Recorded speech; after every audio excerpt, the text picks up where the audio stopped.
So, nun kommt zum ersten Künstler des heutigen Abends. TV Total, Quatsch Comedy Club, Nightwatch, bei allen drei noch nie gewesen.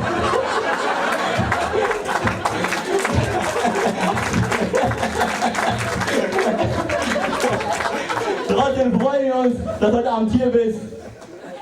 Also, für euch aus Offenbach, hier auf der Bühne, Bujuma!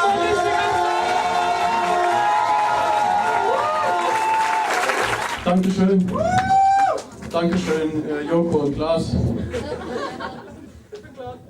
Ich finde es sehr cool. Wir haben ja im letzten Jahr diese Show schon mal zusammen gemacht und haben die auch moderiert. Und seitdem sind die beiden mir sehr ans Herz gewachsen. Okay, eigentlich haben wir gar keinen Kontakt, aber ich sage es einfach so. Das klingt einfach nett, aber trotzdem macht bitte Applaus für die beiden. Richtig cool, danke, dass ihr dabei seid. Schön, dass ihr heute alle gekommen seid, wirklich cool, dass doch so viele den Weg hierher gefunden haben. Und ich sehe schon, ihr habt wirklich Lust. Und ich würde euch auch einfach bitten, einfach sinnlos Krach zu machen, einfach mal Applaus zu machen. Einfach mal, ja, auszurasten, rasten aus! Mach Dinge, die haram sind! Okay.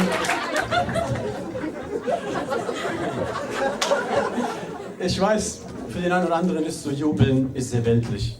Das ist nicht so religiös, ja. Deswegen, ich habe extra für euch auch die religiöse Version mitgebracht, keine Angst. Takbir! Takbir! Takbir! Wir alle kennen diesen Bruder, der übermotiviert ist. Wir alle kennen ihn, wir alle lieben ihn. Ich war letztens auf einer Demonstration und neben mir stand ein Bruder, der schreit aus vollem Halse: Takbir! Ich schreck voll zusammen, ich gucke den an und sage: Bruder, das ist eine Demo gegen Atomkraft. Und der guckt mich an und sagt: Ich weiß. Um uns herum waren nur so Öko-Tanten und Öko-Onkels, die waren alle voll verwirrt. Irgendwann wussten die, was er von denen will, die haben einfach mitgemacht. Allahu Akbar, Allahu Akbar. Irgendwann, der hatte die so weit, die haben alle mitgemacht. Ash-Sha'b yurid Isqat Atomkraft. Ash-Sha'b yurid. Haben wir eigentlich, ich weiß, die Sache ist, Muslime und Comedy, das klingt so, als wäre das ein Widerspruch, ne? Das klingt so, als würde das nicht zusammenpassen. Das ist so, als würde ich sagen: Hallo, ich bin Marokkaner und ich bin immer pünktlich. Irgendwas passt da nicht zusammen. Eins von beiden muss gehen. Aber tatsächlich, es gibt immer mehr Muslime, die Comedy machen, die auch erfolgreich Comedy machen. Es gibt immer mehr Muslime, die in Comedy-Shows gehen. Ich bin mir aber auch sicher, auch bei der Halal-Show gibt es bestimmt auch jemanden hier, der einen anderen Glauben hat, der kein Muslim ist. Vielleicht nur so zur Gegenüberstellung, mal die Moslems machen Krach, alle Moslems machen Krach.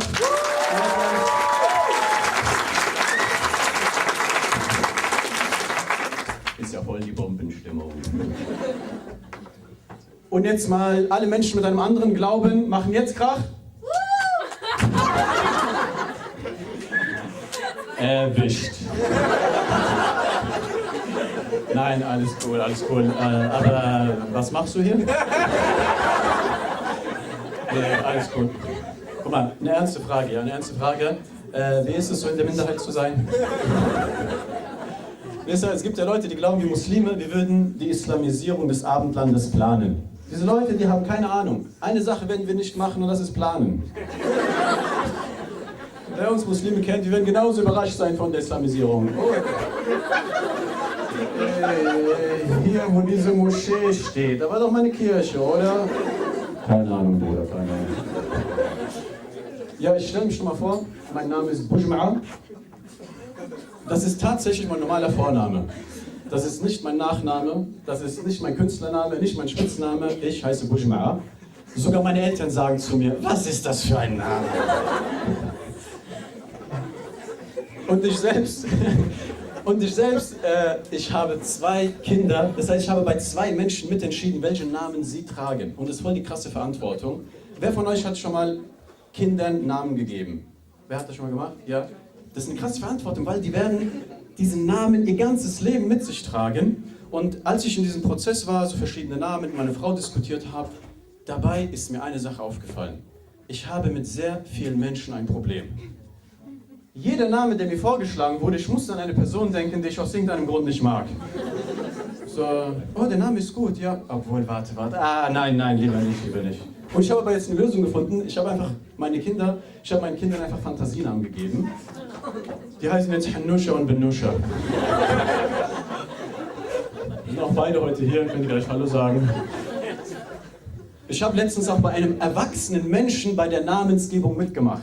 Das war ein Bruder, der hat den Islam angenommen und der ist zu mir gekommen und der wollte gerne, dass ich ihm einen muslimischen Namen gebe. Und ich habe zu ihm gesagt, Bruder, das ist okay, du kannst deinen Namen behalten. Du musst dir keinen muslimischen Namen geben. Aber der bestand voll drauf. Bitte, ich will gerne einen muslimischen Namen, bitte Brudi und so, ja. Und ich sagte, Bruder, wirklich, vertrau mir, du kannst deinen Namen behalten, lieber Adam. Aber der bestand voll drauf, bitte, muslimischer Name, bitte. Ich habe gesagt, okay, ab heute heißt du, dein neuer muslimischer Name ist Bushma. Und er sagte zu mir, das ist kein richtiger muslimischer Name. Ja, weiß. Ja, auf jeden Fall, ich freue mich sehr, weil, was ist bald? Bald ist Weihnachten. Ich bin nämlich bedingt zu Freitag nicht so gut aus, ja. Aber der Ramadan ist bald. Freut ihr euch? Freut ihr euch? Ja, 16 Stunden ohne Trinken im Sommer. Freut ihr euch, ja? Ja? Okay, ich glaub's euch. Wenn ihr mir das sagt, ich glaub's euch, ja? Ich auch, ich freue mich übertrieben. Ich bin voll euphorisch, vor allem einen Tag vor Ramadan. Ey, meine Laune, meine Stimmung, die ist so. Ramadan ist hier, Ramadan ist hier, Ramadan ist hier, Ramadan ist hier. Juhu. Und am ersten Tag der Ramadan die Stimmung.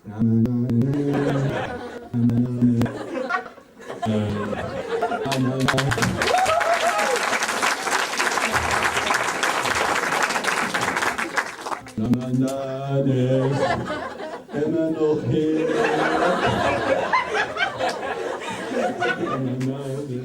Bruder, wie lange noch? 12 Stunden? Ich habe noch 12 Stunden hinter mir. Fast nicht 24 Stunden oder was? Aber trotzdem war doch mal schön. Ich freue mich auf die Zeit. Man kommt zusammen, man reflektiert. Man verbringt auch viel Zeit in der Moschee. Und da ist oft so, ich war nicht in Frankfurt zumindest, auch in Sterne, da kann man in der Moschee und den Imam Fragen fassen. Ist euch das bekannt? Ja? Kennt ihr das? Ja? In den arabischen Moscheen hat das den innovativen Titel was ganz Neues, ja? Und dann gehst du halt dahin und mir ist eine Sache aufgefallen. Ich besuche ja das jedes Jahr. Und jedes Jahr werden dieselben Fragen gestellt. Jedes Jahr, du denkst dir, Moment mal, diese Frage, die muss doch zu Ende beantwortet worden sein. Die Frage der Zähne putzen! Irgendwann wurde doch die Frage beantwortet, okay, ich habe die Antwort dann nicht. Jedes Jahr selbe Frage. Und vor allem diese Frage antwortet zu 2 Wochen nach der Mannschaft. Und ein erwachsener Mann stellt diese Frage. Was hat er die ganze Zeit gemacht? Entweder hat sich 2 Wochen die Zähne geputzt und gedacht, vielleicht ist das fast nicht, vielleicht nicht, ist mir egal. Oder der hat 2 Wochen die Zähne nicht geputzt. Beides ist komisch. Oder auch, darf ich mischen lassen? Darf ich Kaugummi kauen? Darf ich Parfüm benutzen? Darf ich Nasenbluten haben? Als könntest du dich aktiv dagegen oder dafür entscheiden. Manche kombinieren auch. Darf ich mir Parfüm in die Nase spritzen? Ja, hat nicht viel Zeit, der will alles auf einmal beantworten. Oder passiert eine Moschee, macht einen Mann, darf eine Frau haben. Nicht so, die Auto.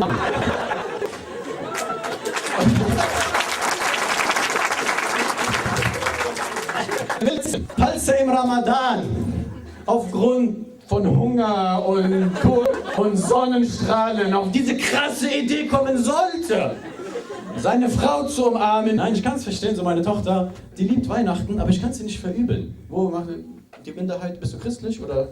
Nein? Okay. Oh, reden wir später darüber, ja. Aber die haben gutes Marketing, wenn es um Weihnachten und so geht, ja. Bei uns fängt es ja bei den Namen schon an. Weihnachten, Fest der Liebe. Wie heißt das Fest am Ende zu Ramadan? Offiziell auf Deutsch, Fastenbrechenfest. Wie heißt das große Eid? Schlachtopferfest. Verbrechen, Schlachtopfer. Um ehrlich zu sein, da kommt nicht direkt Feierlaune auf, nicht direkt. Und deswegen kann ich meine Tochter verstehen. Vor allem, meine Tochter, die verspricht sich immer, sie liebt Weihnachten, aber die verspricht sich immer. Das denke ich mir jetzt nicht aus. Was ich jetzt sage, ist weder positiv noch negativ gemeint. Es ist einfach, meine Tochter hat sich so versprochen. Anstatt Weihnachtsmann sagt sie Spider-Man. Und anstatt Weihnachtsbaum sagt sie Schweinebaum. Ich war letztens in der Stadt unterwegs und hat meine Tochter, mit meinem Vater war ich unterwegs und meine Tochter sieht einen Weihnachtsbaum und sagt, guck mal Papa, ein Schweinebaum. Mein Vater, der hört das, der guckt mich so an und sagt, gut gemacht, mein Sohn. Korrekt. Aber mein Vater, der meint es nicht böse, mein Vater ist einfach eine andere Generation. Mein Vater, der ist 47 geboren. Um genauer zu sein, 47. Genauer wird's nicht, ja? Es gibt keinen Monat, keinen Tag. Das ist das Genaueste, was du über ihn sagen kannst, über seinen Geburtstag und Geburtsort, 47. Ich habe ihn immer zu Behörden begleitet, immer wenn es um sein Geburtsdatum geht, hat er mir so geantwortet. 0047. Jahrelang dachte ich, mein Vater wäre ein Geheimagent. Cool, marokkanischer James Bond, ja. Habt ihr das mitbekommen? Im Real gab es ein Plakat, auf dem stand, wir wünschen Ihnen einen schönen Ramadan. Wer hat das mitbekommen? Ja, doch, so viele, krass. Wer hat das gefeiert? Wer hat das gefeiert? Ich nicht, ich nicht. Voll krass, wie die Leute wie die abgegangen sind, die Leute auf Facebook. Allahu Akbar! Wir sind akzeptiert! Wir sind angekommen in der Gesellschaft! Was ist da passiert? Da hängt ein Plakat. Da hat jemand 19 Cent für Marketing investiert. Wahrscheinlich war es noch der muslimische Mitarbeiter in seiner Freizeit. Chef, darf ich diese Ramadan-Plakat aufhängen? Nicht jetzt, Mustafa! Erst nach Feierabend! Danke, Chef. Danke, Chef. Danke, Chef. Die Leute, die haben so übertrieben gefeiert. Meine muslimischen Freunde, die letztes Jahr, als es so bekannt wurde, die zu dieser Zeit Kinder bekommen haben, die haben ihre Kinder alle Real genannt. Die sind auch heute hier. Abu Real, Omo Real, hallo. Wie die Leute da abgegangen sind. Naschid-Gruppen haben darüber Lieder gesungen. Real, Real, Real, Real, Real, Real, Ramadan-Plakat. Real, Real, Real, Real, Real, Real. Alter, was ist los bei denen? Remix-Versionen wurden gemacht. Allah, Allah, ya Real, Muslim alayk, ya Real, Allah, Allah, ya Real, Muslim alayk, ya Real. Stede Mansur, ya Real, Winji Mansur, ya Real. Wie die abgegangen sind, wegen einem Plakat.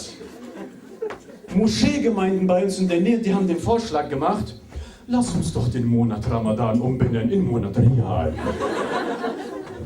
Shahru Real.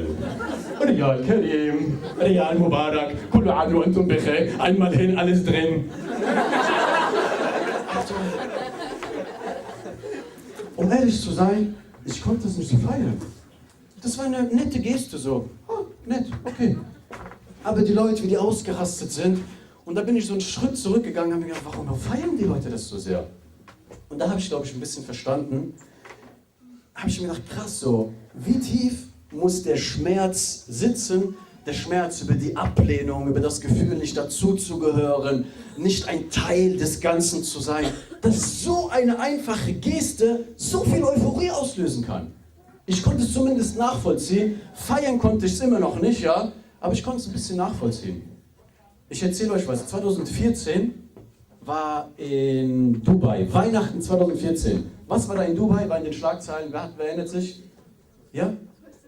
Größter Weihnachtsbaum, hast du mitbekommen? 2014 stand in Dubai. Dubai, das gehört zu den Arabischen Emiraten. Arabische Emirate, das ist ein muslimisches Land, das habe ich vorher extra recherchiert für euch.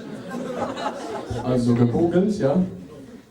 Und da stand der größte und teuerste Weihnachtsbaum der Welt in so einer Einkaufspassage. Versteht, was ich meine? Deswegen konnte ich das nicht feiern. Wisst ihr, wann ich sowas anfangen werde zu feiern, solche Gestiken oder solche Gesten?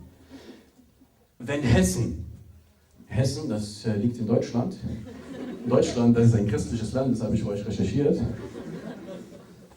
Wenn Hessen für uns zum nächsten Schlachtopferfest das größte und fetteste Schaf der Welt schlachtet, dann werde ich jetzt sowas feiern. Geschlachtet von Angela Merkel höchstpersönlich. Eigenhändig. Wir müssen gucken. Ich glaube, die Qibla ist hier. Allahu Akbar, Bismillah. Okay, klingt wie eine Ente, ja? Aber die muss jetzt mal klein anfangen. Die muss jetzt üben. Ente, AfD-Wähler, sowas.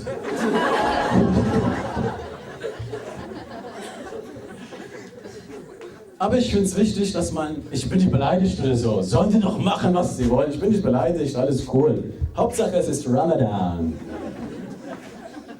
Ich bin jetzt nicht... Salam alaikum, wie geht's, alles okay? Viel Grüße an deinen Vater, ja? Alles klar.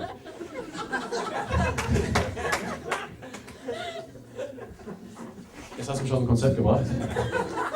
Wo waren wir gerade? Ramadan, genau, ja. Ich finde es wichtig, dass man trotzdem miteinander redet. Interkulturelle, interreligiöse Dialoge und wie das alles heißt. Und das beste Gespräch zu diesem Thema, das habe ich letztens mitbekommen von 2 Leuten auf Deutsch und beide konnten kein Deutsch. Das war krass, das war ein Marokkaner und ein Russe und es ging um Ramadan, Mond und Sonnenkalender. Und der Marokkaner hat gerade dem Russen erklärt, was der Unterschied ist. Und es hing gerade am Wort Mond. Keiner wusste, wie Mond auf Deutsch heißt, ja? Und er überlegt und überlegt und überlegt. Und auf einmal der Marokkaner hat eine Idee. Er sagt, guck mal, kennst du Sonne? Also Sonne, für die es nicht verstanden haben, ja? Und der Russe so, ja, kenn ich. Und erstmal, die haben sich beide voll gefreut. Wir haben einen gemeinsamen Bekannten, geil! Und der hat sich erstmal voll gefreut. Und dann hat er gesagt, guck mal, aber nicht Sonne, Kollege von Sonne, wo macht Nachtschicht.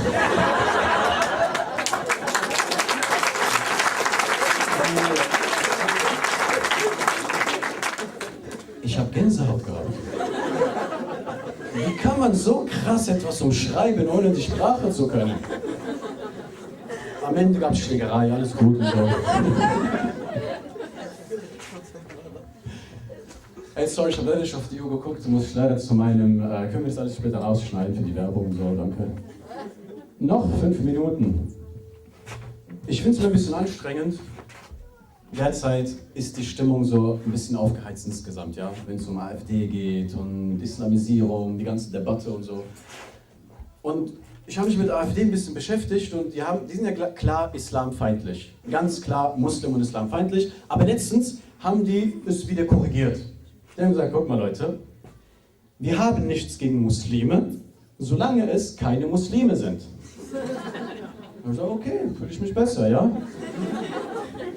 Und noch immer dieser Kampfbegriff, der Islam gehört nicht zu Deutschland. Der Islam gehört nicht zu Deutschland. Was soll das? AfD sagt, der Islam gehört nicht zu Deutschland und 4 Millionen Muslime sagen, tamam, AfD, tamam, alles okay. Immer wenn irgendwo auf der Welt ein sogenannter islamistischer Terroranschlag passiert, kommen immer die Leute zu mir und die stellen mir Fragen. Kennt ihr das? Passiert irgendwo was auf der Welt, die Leute kommen zu dir und die wollen Dinge wissen. Und die Leute stellen mir Fragen wie, wie denkst du darüber? Kanntest du den? War das dein Cousin? Mein Tipp, sachlich antworten. Nein, das war nicht mein Cousin, das war mein Bruder. Aber was soll das, ja? Vor allem, irgendwann, ich nehme diese Gespräche gar nicht mehr ernst. Weil ich tue so, wenn sowas passiert, ich sage immer, ja, ich bin Hipster. Das kannst du sagen, einfach, ja, ich bin Hipster, warum fragst du mich? Frag mich was zur Mode oder so, kann ich was sagen. Aber ISIS, wer ist ISIS? Ist das der neue Modedesigner? ISIS. Schwarz ist das neue Schwarz. Und es ist cool, man kann sich so aus der Affäre ziehen, aber unsere Schwester mit Kopftuch, schwierig. Ich habe letztens diesen Verband der Hipster angeschrieben und habe gesagt, guck mal, ihr habt es geschafft, Kopftuch ist modern und in allen Zeitschriften sieht man Leute mit Designeranzügen, aber so ein Bart, so was los. Das ist cool. Und habe ich gesagt, ey, könnt ihr das nicht auch bei einem Kopftuch machen? Das wäre voll nett so. Und dann habe ich mir gedacht, was sollen die Frauen denn sagen, warum sie ein Kopftuch tragen, wenn sie keinen Bock haben auf so ein Gespräch, ja? Also, ich trage ein Kopftuch, weil ich bin ein Pirat. Harr.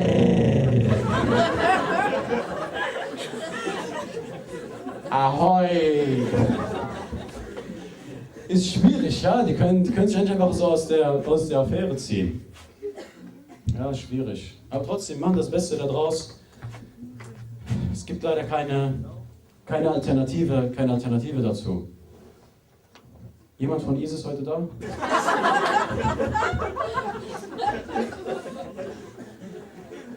Ich habe einen Freund, kein Spaß, mit dem habe ich mich angefreundet, ein syrischer Flüchtling, der ist vor ISIS geflüchtet. Der ist direkt aus Palmyra geflüchtet. Und der hat zu mir dann letztens gesagt, und ihr wisst ja, wie ISIS auf Arabisch heißt. Daesh, genau. Und letztens hat er zu mir gesagt, der lernt gerade Deutsch, ich versuche mit dem Arabisch zu lernen, sagt zu mir, Bruder, ich gehe zu Daesh, Mann. Und ich habe mich voll erschrocken. Ich dachte, Alter, was ist los? Der sagt, ich bin geflüchtet und sowas. Aber der wollte nur neue Schuhe kaufen, alles cool. Daesh, Mann. Ich war voll...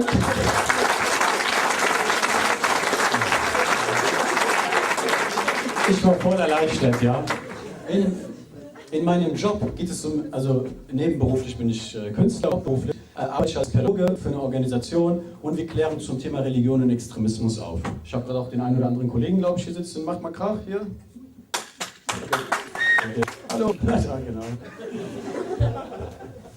Und in unserem Job beginnen viel an Schulen und reden mit Lehrern zum Thema Religion und Extremismus. Und am Ende dieser Fortbildungen haben die Lehrer die Möglichkeit, fragenlos zu werden. Keine Ahnung, sowas halt, wann beginnt Religion, hört Religion auf, wann geht es an Extremismus zusammen und so weiter. Und manchmal sind da Fragen dabei, eine der Fragen, die oft dabei ist die folgende Frage. So, ja, also wir haben da derzeit eine Schwangere, die trägt seit einigen Tagen ein Kopftuch. Und in Saudi-Arabien und im Iran werden Menschen hingerichtet. Warum? So, habe ich den Zwischenteil verpasst? Also, that escalated quickly. Und dann bin ich so voll überrumpelt von dieser Frage. Und in meinem Kopf bildet sich eine intelligente Antwort. Was ist los? Ich habe studiert, natürlich kann ich sowas, ja? Und in meinem Kopf bildet sich so eine Antwort wie: Ja, wissen Sie, eine strukturell desintegrierte Finalität in Relation zur Zentralisationskonstellation provoziert die eskalative Realisierung destruktiver Integration permanent lokal aggressive Individuen der Spezies Canis.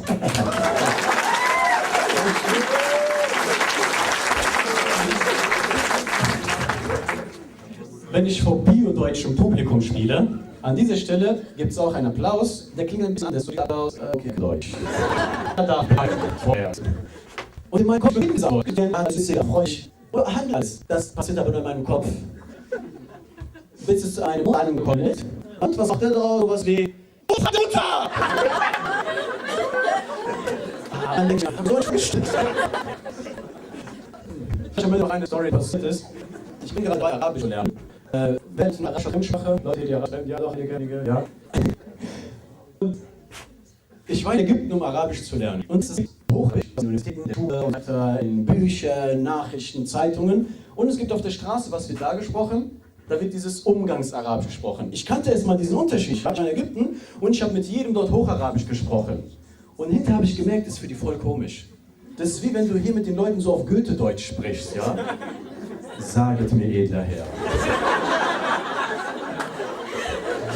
Welcher der vielen Wege führt zu Hofe der Bahn?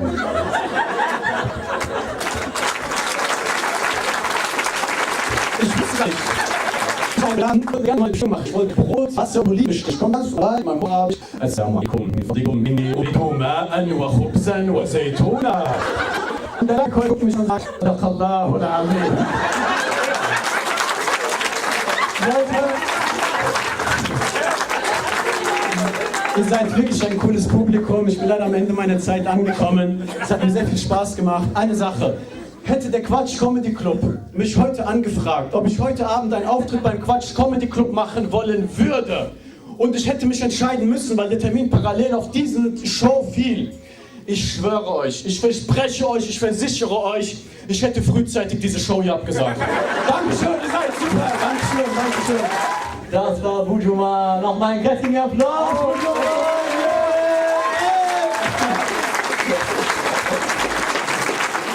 Ihr könnt ihn liken auf Facebook unter Umalamo und ihn einfach ein bisschen motivieren bei dieser Arbeit. Der schafft es einfach nicht ohne euch. Unterstützt ihn auf jeden Fall, abonniert ihn.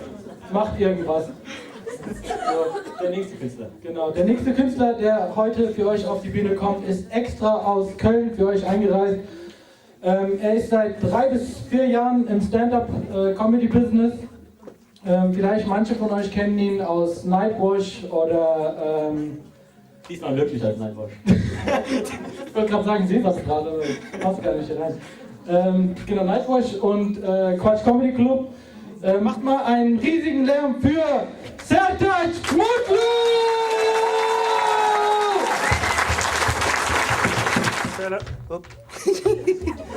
Selamünaleyküm. Wo sind wir? Darmstadt? Ja, Selamünaleyküm Darmstadt. Yes. Okay, das ist meine Onkel Ahmed-Stimme. Die mache ich immer, wenn ich so Fladenbrot kaufen gehe oder so. Weißt du, ich mache Comedy mit viel mit Stimmen. Wenn ich manchmal Fladenbrot kaufen gehe, so. Selamünaleyküm abi, 2 tane bitte. Und der geht auch voll drauf ein. Boah, ich glaube, ich schieße du. Ja, Freunde, so. Deshalb, also das mache ich immer bei den Deutschen so. Weißt du, irgendwo muss ja auch der Twist her. Die denken sich, oh, der kann aber gut Türke. Was ist mit seinem Deutsch los? Und dann sag ich, nee, so viel zum Thema Klischee. Oh, der kann ja Deutsch.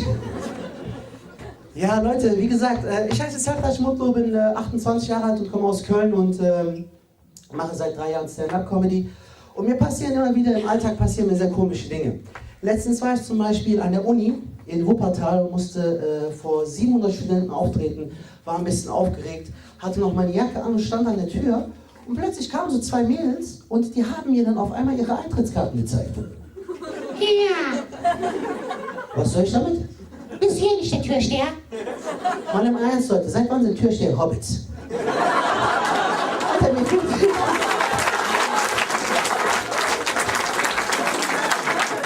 Mir fehlt mindestens ein halber Meter so, weißt du? Und ihr müsst wissen, ich bin ein bisschen wie Super Mario. Ich bin wie er so, aber bevor er den Pilz isst. Und selbst wenn ich diesen Pilz esse, da passiert nichts mehr.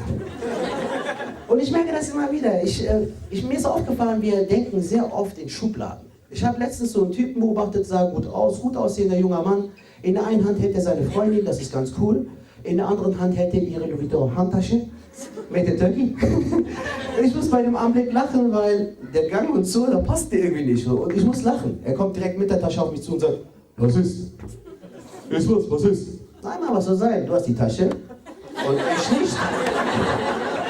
Daraufhin wird er aber noch wütend und sagt, Mann, denkst du, ich trage ihre Tasche? Denkst du, ich bin so ein Mädchen? Das ist meine. noch besser.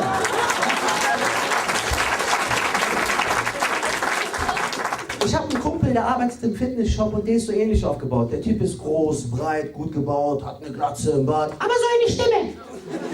Und der Typ hat sich letztens im Fitnessshop am Telefon mit einem Kunden gestritten und das sah wie folgt aus. Hey Mann, ich komm gleich in den Laden, dann schlage ich so rein. Komm mal her, Mann! Komm mal her! Ich bin in 2 Stunden noch, bin ich noch hier, bin 8 mal her! Komm her! Komm! Dann ist der Typ in den Laden gekommen, kommt aber direkt auf mich zu. Hey Mann, ich bin der Typ am Telefon. Ja Mann, aber ich nicht. Ich bin hier nur der Türsteher. Sertac, mach die Tür zu. Und ruf einen Krankenwagen. Daraufhin wird der Typ natürlich total soft. Hey Mann, Bruder, tut mir leid, war nicht so gut. Halt den Mund! In diesem Sinne, lasst euch von der Öffentlichkeit nicht beeinflussen. Dankeschön.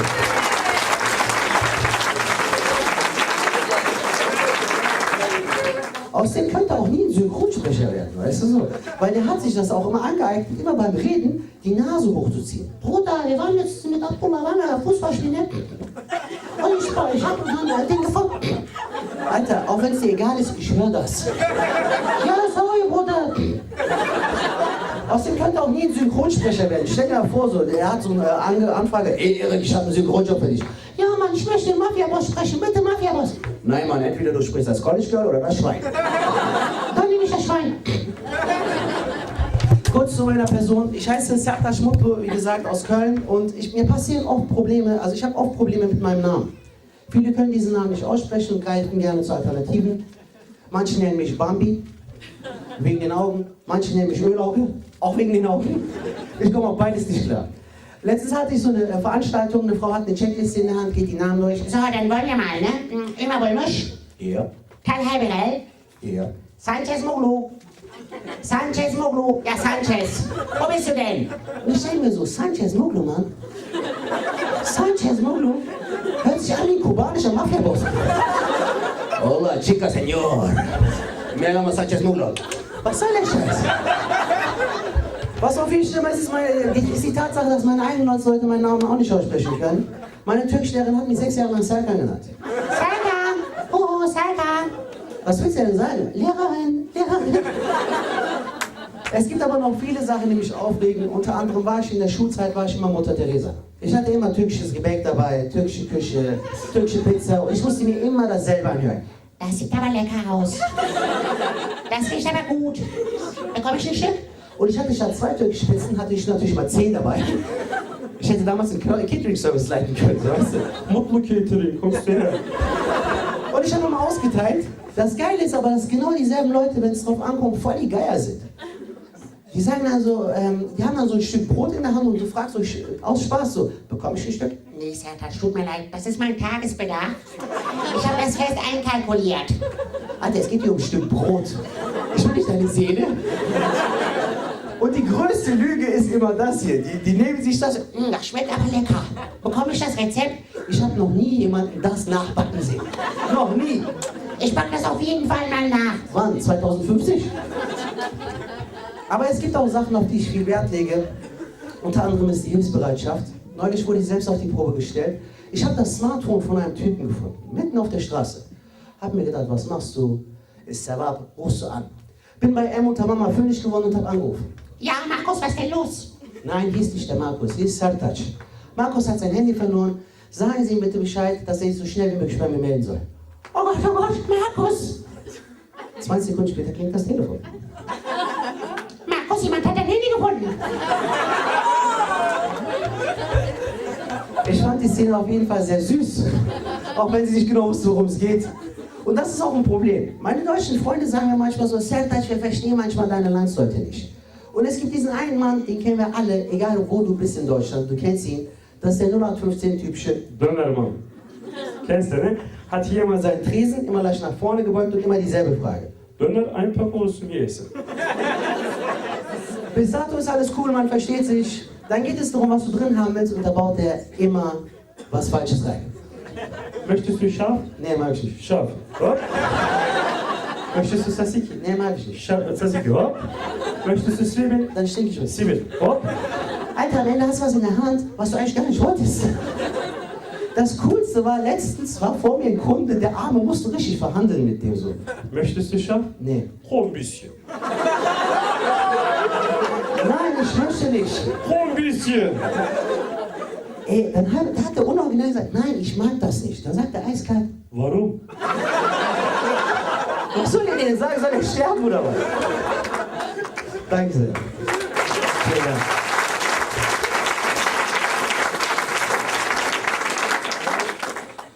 Wie gesagt, es gibt so viele Sachen, die mich aufregen im Alltag. So letztens meinte so ein Kumpel zu mir, meinte so, Ey Bruder, du machst ja jetzt Comedy, ne? ja, Nimm bloß nicht ab. Sonst siehst du nicht witzig aus. was ist das für ein Argument, man? Musst du unbedingt dick sein, um witzig auszusehen? Das ist Quatsch. Aber es gibt so Sachen, die einen aufregen. So, ich meine, ich gehe zum Beispiel diesem Stand-up, seit 2-3 Jahren mache ich das. Und das ist blöd, wenn die Leute keinen Peil davon haben, was du machst. So. Serdar, was machst du so in deiner Freizeit? Stand-up. Ach cool, du tanzt. Meine Mehrheitsleute, sehe ich aus wie ein Tänzer?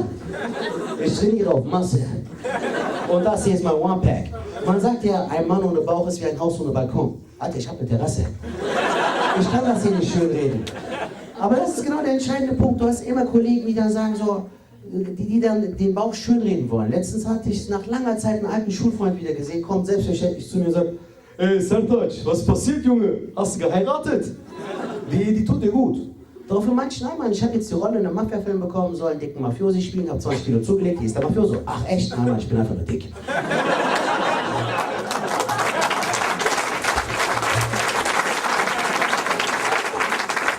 Oder letztens kommt einer zu mir und sagt so, Sertac, weißt du was? Der Bauch, der steht dir.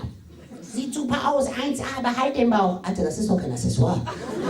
Das ist doch keine Uhr, dass du sagst, ja, der Bauch ist schon mal da, jetzt noch ein T-Shirt in Größe XS und der Sommer kann kommen. Was soll das? Ich merke das immer wieder selbst auch auf türkischen Hochzeiten, denn ich habe eins gemerkt, und das ist das Slimfit-Hemd. Viele kommen drauf nicht klar, weil es gibt immer Leute, Alter, die passen da nicht rein, zerquetschen sich rein und das ist dann wie bei Titanic, weißt du, Jack und Rose. Die beiden kommen nie zusammen. Die Stöpfe so, siehst du hier so voll die Lücken und danach gehen die so wie so ein Pinguin auf Anabolika, weißt du? Hey Hassan, wie geht's? Danke, Bruder, ja, alles gut. Alter, du stirbst. Am besten ist das dann, wenn du hin und wieder sagst, komm, lass ein bisschen tanzen. Oh, Bruder, geh du. Ich weiß, weil du auf der Tanzfläche platzen wirst. Wie gesagt, ich habe diese Probleme und ich merke das immer wieder, auch bei Aufzügen. Letztens wollte ich einen Aufzug betreten, gehe rein, kurz nach mir kommen 3 andere Leute, alle 3 sind dünner als ich. Und auf einmal hörst du diesen scheiß Aufzug piepen so. Piep. Das ist diese Aufforderung, einer von euch muss mich verlassen. Und diese 3 verbünden sich und gucken mich an. Ihr müsst draußen bleiben. Spätestens da habe ich mir gesagt, Sertac, ich muss abnehmen. Hab mich mit einem Kumpel getroffen, meinte so, kannst du mir helfen, Trainingsplan und so. Okay, Sertac. Wir fangen am Montag mit dem Laufen an. Wir treffen uns um 10 Uhr vom Schokoladenmuseum. Alter, warum treffen wir uns nicht so bei Haribo in Bonn? Haben wir gedacht, egal, geh selbst ins Studio und im Fitnessstudio laufen voll die komischen Gestalten rum. Und da gibt zum Beispiel einen Typen, der trainiert seit einem halben Jahr, sieht immer noch gleich aus, so klein, schmächtig, kommt zu mir. Sertac, kannst du mir helfen? Hier, ein Lolli.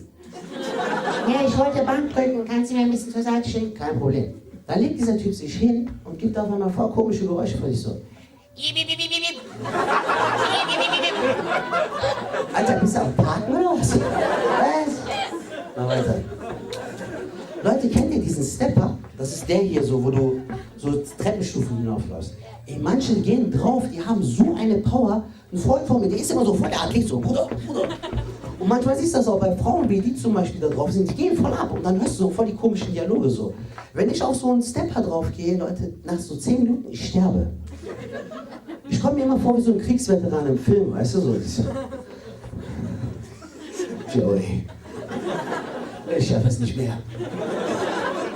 Sag Samantha, dass ich sie liebe, okay? Okay? Und sag Frank, er schuldet mir noch $100. Die soll er dir geben und gib Brian einen Kuss von mir. Ich sterbe. Währenddessen siehst du andere so Typen, Frauen, die sind wie eine Maschine da, so Frauen so voll, die sind, Ja, wann ist auf der Geburtstagsparty von Saft? Ja, was geht? Ich sag's dir, total gern, total gern. Ich hab mir letztens die Schuhe von Fahrrad gebraucht, super, so lange gebraucht, so lange gebraucht. und du fragst dich, Alter, woher kommt diese Energie?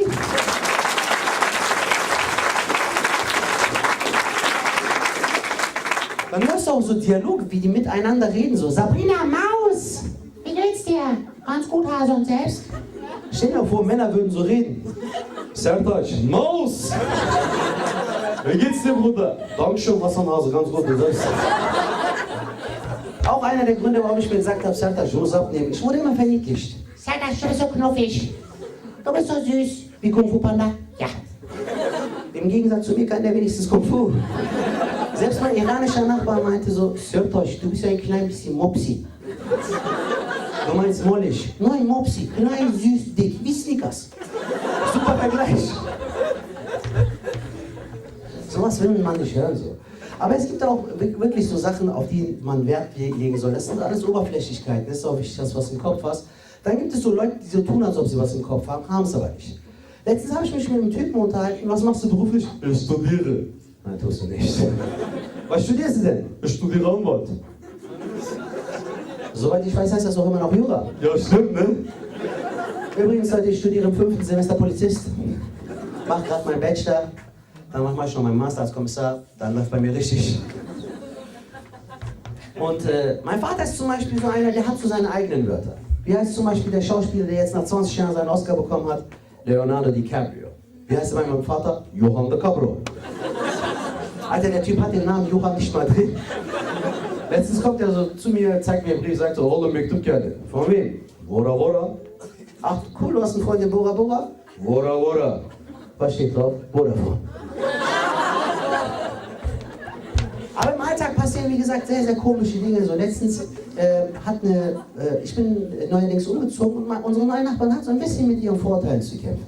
Ich gehe letztens die Treppen runter, da sagt sie zu mir, Wo ist das? Ich hatte hier Schuhe von Nike, die ist nicht mehr da. was soll ich mit deinen Schuhen? Stell dir mal vor, so rosa Nikes, so der Sertac. Sertac, Maus! Die rosa Air Max stehen hier, Brudi. Was soll ich mit diesen Schuhen? Ja, nicht du, aber eventuell könnten doch deine Freunde. Hassan, Hase! Rosa Air Max, super Brudi. Was soll denn mit diesen Schuhen? 2 Tage später dieselbe Szene, ich gehe die Treppen runter, da sagt sie zu mir, Du Sertac, ich habe die Schuhe gefunden, die waren bei mir im Sportstudio im Spind. aha. Ich kann das natürlich nicht auf mir sitzen lassen, gehe die Treppen weiter runter, tu so, als ob ich telefoniere und sag dann, Ali, hast die Schuhe reingelegt. Das war's von mir, vielen herzlichen Dank. Das war für euch Sertac Mutlu. Nochmal einen riesen Applaus für ihn. Sehr schön. Umzugstelefon, oder? So. Das runterfallen. Ja, sehr gut. Wir gehen jetzt auch in die Pause, aber bevor wir in die Pause gehen, Sehr gut. Sehr gut. Dankeschön. das war's. Feedback heute Abend. Danke, so, sehr gut. Ich glaube, diese Reihe hat uns voll verlassen. Guck mal da, die sind einfach weg. Ja. Einfach die ganze Reihe hat sich gedacht, was ist das? Ich komme nicht mehr. Okay. Ja, vielleicht beim nächsten Mal. Ja. So, wir kommen zum nächsten Künstler. Bevor wir zu ihm kommen, kurze Frage. Wer kennt noch die Veranstaltung vom letzten Mal? Einfach mal hoch, Hände hochheben. Ich klatsch einfach einer. Klatschen, immer klatschen, egal was ist. Ja! So, sind vielleicht 10 Leute. Oh, ja, ich kann nicht zählen. 12. So, da ist auch noch einer, mein Bruder. So, Die beiden dabei. der muss mit. Zum nächsten Künstler. Er ist Vizepräsident von Omalamo. Er selbst bezeichnet sich als einer der zweitstärksten Künstler von Omalamo. Aktuell gibt es auch nur 2, aber gut. Er ist eine YouTube-Legende vor 30 Jahren. Ihr wart wahrscheinlich alle beim Mannheimer Comedy Contest mit dabei, oder? Da war er auch dabei. Nicht? Okay, schade. Begrüßt mit mir einen guten Freund, Amo the Father!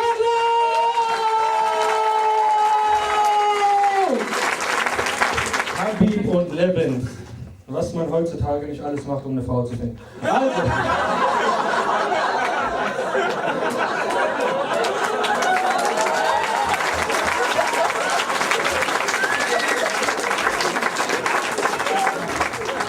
Nein, Spaß, Jungs. Das sind 2 stabile Jungs. Vielleicht können wir später so eine Runde Speed-Dating machen. Versteht mich nicht falsch, heller als Speed-Dating. Es läuft so ab, du hast immer 30 Sekunden zu reden, aber musst deinen Blick senken. Nach 10 Minuten laufen alle die Leute nur noch so rum.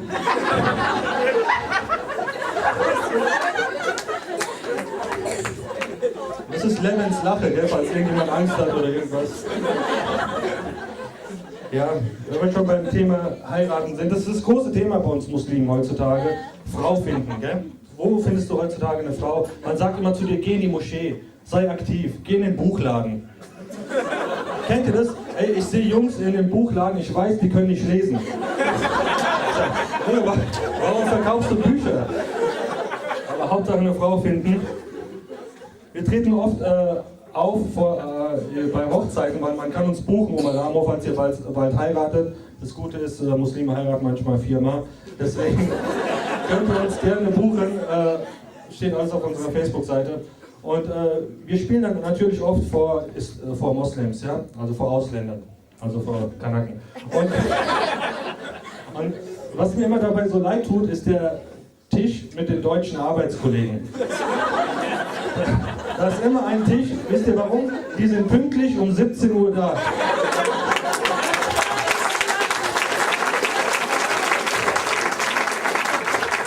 Wir Ausländer, wir wissen, auf der Einladung steht 17 Uhr, aber keiner ist um 17 Uhr da. Auch der Hausmeister ist um 17 Uhr nicht da. Der kommt um 18 Uhr und schließt die Halle auf.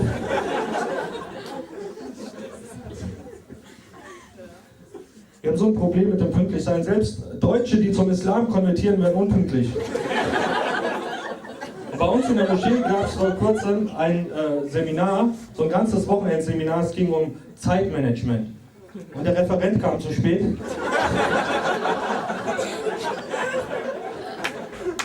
Ja, ich und Bruder Buschma haben uns gedacht, wir machen Comedy, weil der Ruf von uns Moslems so im Eimer ist. Und das heißt immer, Moslems verstehen keinen Humor und so. Und mittlerweile ist so weit, ihr kennt es bestimmt auch, die ganze Berichterstattung, ja, seit dem 11. September, mittlerweile ist so weit gekommen, Moslems haben Angst vor anderen Moslems. Wenn ich ganz ehrlich bin, ich ertappe mich selbst dabei, sobald ich einen Moslem sehe mit etwas zu langem Bart, merke ich, dass ich ihn heimlich beobachte. Bis ich irgendwann merke, dass er mich beobachtet. Bis ich irgendwann merke, dass mein Onkel ist.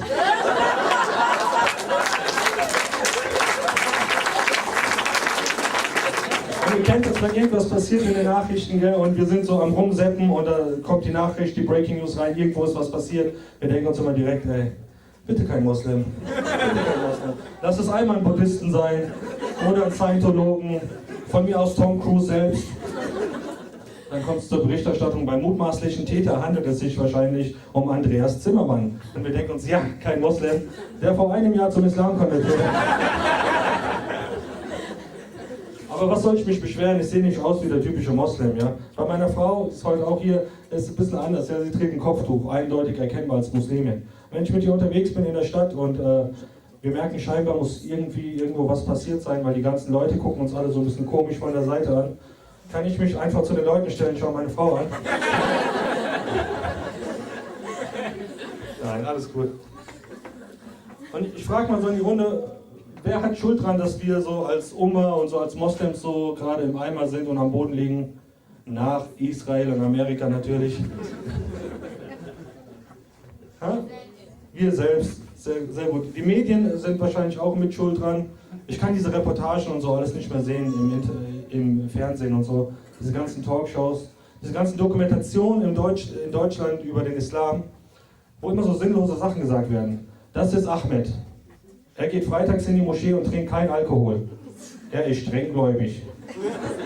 Also, wenn, dann sind die anderen streng ungläubig.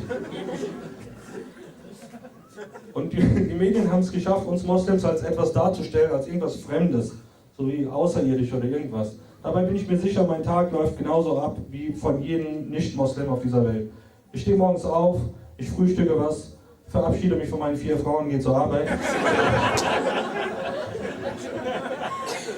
Immer wieder dieses Thema 4 Frauen, wir müssen uns immer damit rechtfertigen. Jetzt mal so eine Frage in die Runde an die Männer. 4 Frauen, wer ist das für euch? Siehst du immer die gleiche Reaktion, ja, die ganzen Singles, die strahlen voll, ja, die stellen sich so 4-mal Megan Fox vor. Und die ganzen Verheirateten denken sich, ah, hör mir auf, ey. Ich habe mit einer Frau genug Probleme. Was 4 Frauen, 4-mal den Müll rausbringen, 4-mal die Spülmaschine ausräumen, mit 4 Frauen zu Primark.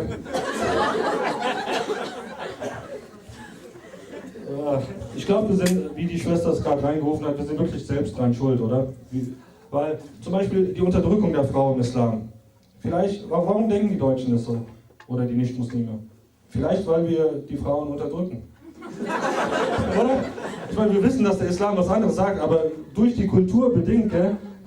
Wie oft habe ich das gesehen? Ich bin mit einem Bruder und der sagt, guck mal, siehst du die Schwester dort? Ich sehe mindestens 7 Haare, die hat ihr Hijab nicht richtig an. Ich sage, Alter, wie gaffst du die an, dass du siehst, dass...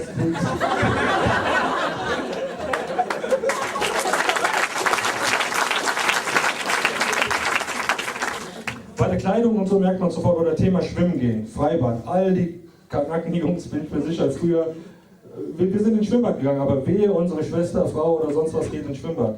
Ich weiß nicht, wie viele Männer da stehen, die Frau kann ruhig mitkommen, aber die sitzt dann auf der Wiese bei 40 Grad, am besten in der Burka, der Mann selbst ist auf dem Dreier gerade am Springen.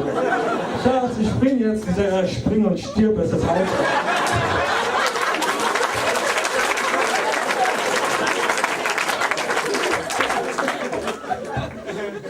Schatz, ich spring jetzt. 1, 2, Bismillah.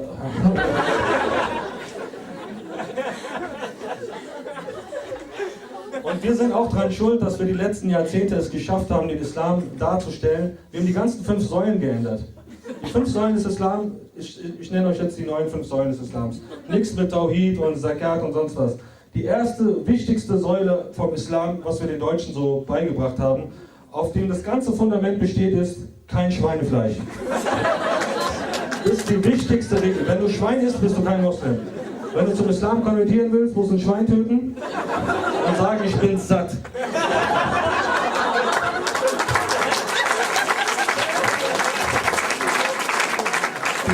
Die zweite Säule vom Islam, das allerwichtigste, Kopftuch. Nicht Gerechtigkeit, Barmherzigkeit, du musst ein Kopftuch tragen. Eine Frau ohne, hast du Kopftuch, bist du Moslem, wenn nicht. Dritte, das wichtigste, Bart. Du musst einen Bart haben. Wenn du einen Bart hast, bist du ein Moslem. Wenn du den abrasierst, bist du kein Moslem. Wenn der Bart langsam wächst, wirst du wieder langsam Moslem.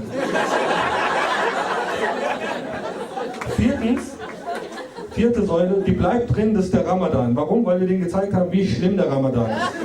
Oh, ich kann nicht mehr. Oh, ich sterbe. Es ist so heiß, ich kann beim Sportunterricht nicht mitmachen. Es gibt Leute, die machen 4 Wochen krank, damit die richtig fasten können. Und die 5. und wichtigste Säule, Djinns. Es gibt Djinns, die sind da, sie sind ein großer Bestandteil deines Lebens. Denk oft an sie und sprech meistens über sie beim Brüdertreff, nachts, kurz bevor ihr nach Hause gehen müsst.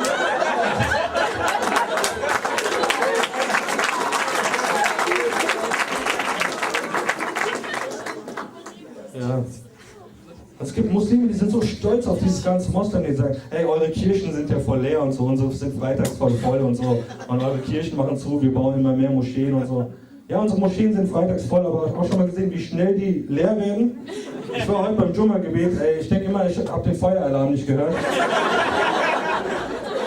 Das Gebet ist so vorbei, Salam rechts, Salam links, die Leute rennen zum Schuhregal. Ich habe Angst, dass ich übertrampelt werde. Die nehmen irgendwelche Schuhe, ist egal welche Schuhe, nur raus aus der Moschee. Du siehst so alte Hodjas, Hajis mit Nike Air Max rausrennen.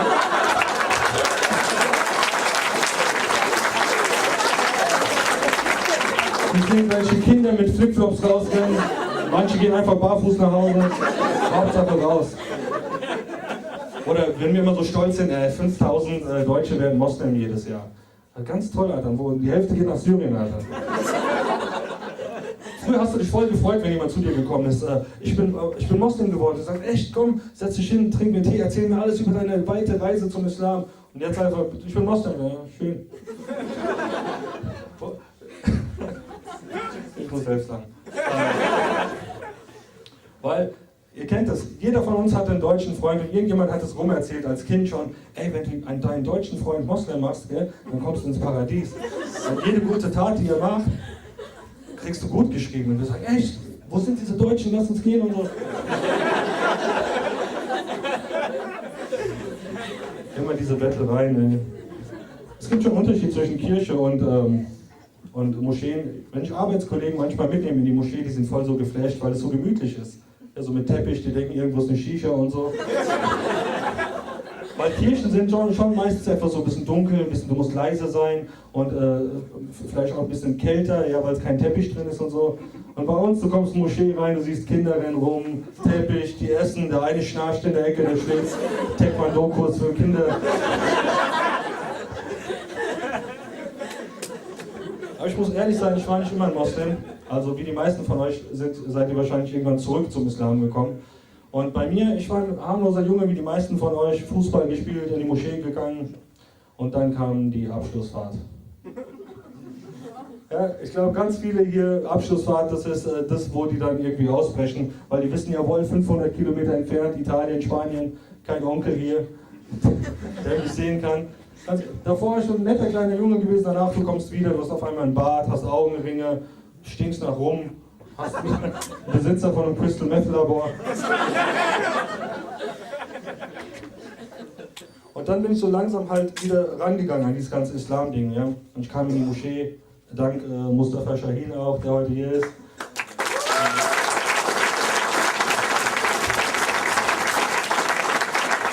Da habe schon mal gehört, wie die so schön reden, gell? So Alhamdulillah, Subhanallah, Assalamu alaikum, Rahmatullah wa Barakatuh. Ich kannte das alles nicht. Und ich wollte aber unbedingt mitmachen. Und ich habe diese ganzen Wörter dann verwechselt. Und zu so einem Kind gegangen, ist aber ein süßes Kind, inshallah. Ich habe heute Morgen Fajr verpasst. Alhamdulillah. Mich regen so Leute auf, die so extrem viel Dicke machen. Kennt ihr das? Machen so viel Dicke, die vergessen, was die sagen wollen. Bis so beim Brüdertreff, der sagt so, Bruder, wo du das gerade sagst, so Subhanallah, mir fällt es gerade ein, so eine andere Hadith, ich versuche sie mal wiederzugeben. Also Bismillah, also Auzubillah, dass der Shaitan mir was Falsches sagt. Aber ich fange einfach mal an, Bismillah, Subhanallah, ich habe vergessen, was ich sagen wollte.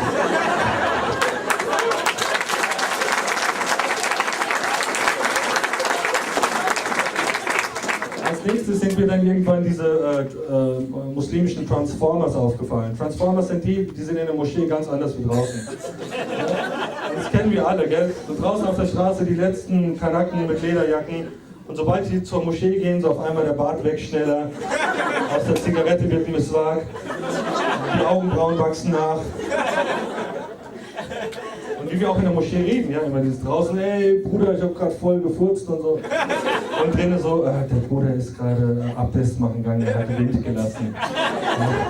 Der Bruder muss seine Notdurft verrichten. So. Draußen so voll die Schwester lästern und so, ja, sie betreibt üble Nachrede und so.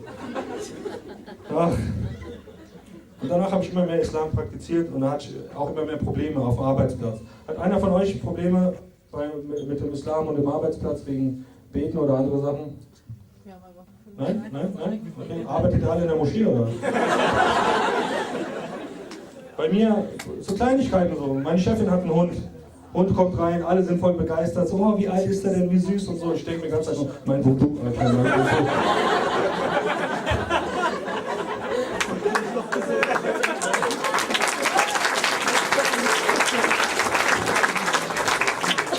Das Schwierigste bei mir ist das Abtest machen, ja, das Wudu machen auf der Arbeit. Wir haben so ein Gemeinschafts-WC, kannst du nicht abschließen. Und ich habe immer so Angst, dass mein Chef reinkommt. Ich mache immer so Wudu in 30 Sekunden. Gell? Einfach Wasser überall.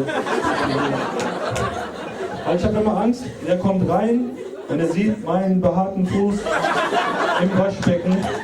Was soll ich ihm sagen? Mir war heiß.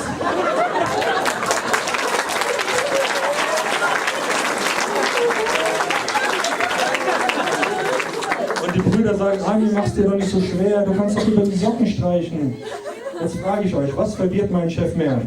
Wenn er kommt und er sieht, dass ich meinen Fuß im Waschbecken habe, oder er kommt rein und er sieht, wie ich meine Socke streiche.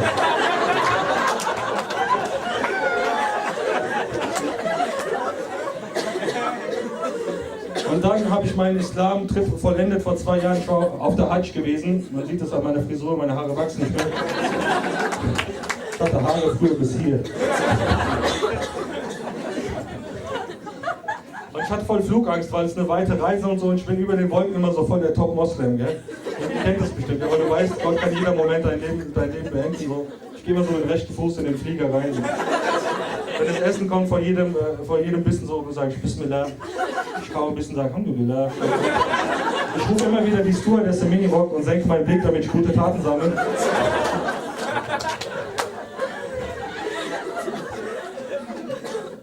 Wir sind in Mekka angekommen und Mekka war echt richtig heiß. Ja, ist mitten in der Wüste. Ja. An dem Tag, als wo wir gelandet sind, waren 84 Grad. Okay, 39. Und man weiß ja nicht ganz genau, du kommst da an, du kriegst keine Luft mehr, ja. Und ich dachte mir, Hajj ist wichtig, atmen auch.